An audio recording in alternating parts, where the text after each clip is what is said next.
Annyeonghaseyo! Welcome to our first vlog! For today's video, we're going to this famous island in South Korea. Yes, pupunta po tayo ng Jeju Island! Say hi to my husband. Ayan. Kasama ko po yung asawa ko sa first time na pagpunta ko ng Jeju. Yes, first time ko po. That's why I'm so excited. Ayan, and it took us almost 30 to 45 minutes. And we're finally here! So, gabi na po kami nakarating and 1 hour pa po yung travel namin from airport going to our hotel. Our first hotel. Sa Songsan, Ilchulbong po yan kung saan po kami unang mamamasyal. Hindi ko po alam kung anong tinuturo-turo ko dyan, pero basta yan na yon. Ito yung CR namin. And then, our cute and clean room. Diyan po kami magpapalipas ng isang gabi.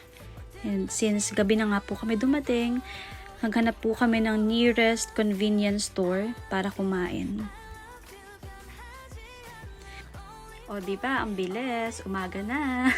So 7:30 AM po, napagdesisyon na namin na umakyat na muna kami ng bundok bago po kami maligo. Saya-saya ko talaga sa pagkakataong yan kasi nga, yung mga ganyang moment, yan yung talaga na-enjoy naming mag-asawa.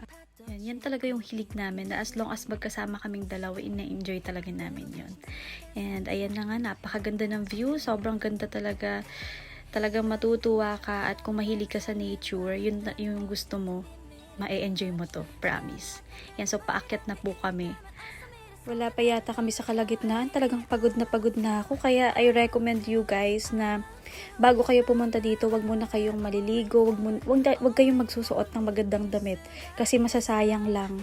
Talagang pawis na pawis kaming dalawa dyan ng asawa ko. As in, sabi ko nga buti na lang talaga at ilang beses na siya nakapunta dito. Alam na namin kung anong gagawin.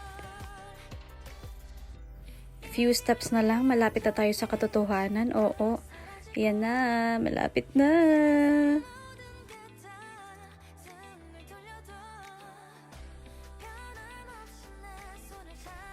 And here's the beauty of Songsan Ilchulbong. Ang ganda! Mapapa-thank you Lord ka na lang talaga. Talagang worth it yung lahat ng pagod, yung pawis and everything. Ang saya-saya naming mag-asawa. Picture-picture lang kami and syempre hindi naman na kami masyadong nagtagal kasi kailangan pa namin makapunta ng ibang lugar. So ayan, pababa na kami and of course, hindi natin kakalimutan yung pagmo-moment naming mag-asawa. Ayan na, napakaganda talaga ng view and kahit nasa baba lang, sulit na. So yan nga pala, nagbayad kami dyan ng entrance fee. So nasa 5,000 won ang isa. So sa peso siguro nasa 200 pesos. Kung pagod kayo sa work, gusto nyo mag-relax or kaya family vacation, napaka-perfect tong lugar na to. Talagang mapapawi lahat ng pagod, lahat ng stress.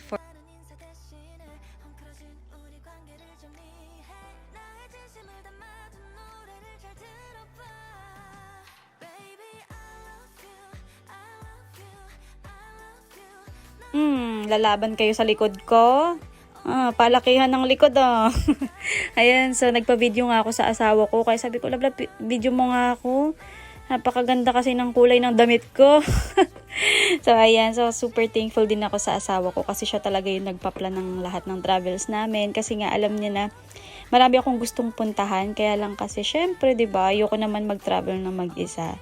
So ayan, napagod kami and kain muna tayo before tayo pumunta dito sa napakaganda namang view. Kaya lang kasi guys, sobrang kainitan talaga to ng araw kasi nga tanghali.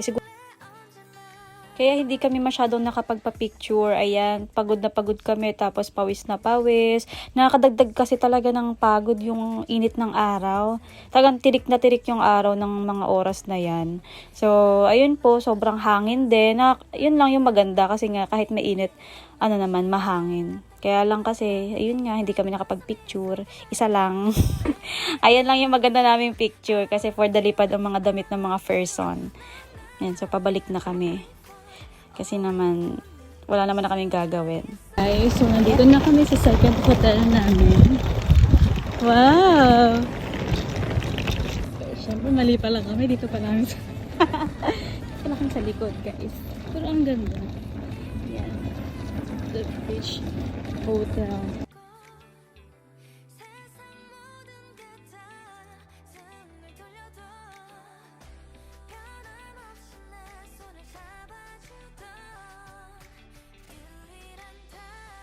Ito naman yung second hotel namin na dito lang sa Hamdok Beach kasi malapit na din to sa airport para naman pag uwi namin hindi na kami masyadong mahassle. Yan, mamasyal muna kami saglit sa beach.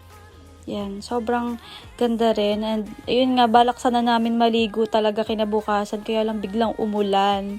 Kaya na-enjoy naman namin yung stay namin dyan kasi maganda naman yung view sa gabi. May mga kumakanta, may mga nagpe-perform. Ayan, and kaya nga lang kasi pag nagta-travel kasi kami ng asawa ko, ang hindi talaga namin nabibili yung mga souvenirs. Ewan ko ba, basta hindi kami mahilig sa ganun. Basta na-enjoy lang namin, basta masaya kami na nakapag-travel kami. Ayun lang talaga yung, parang yun na yung fulfillment sa amin. And ayan, may mga nagpe-perform. Price lang eh.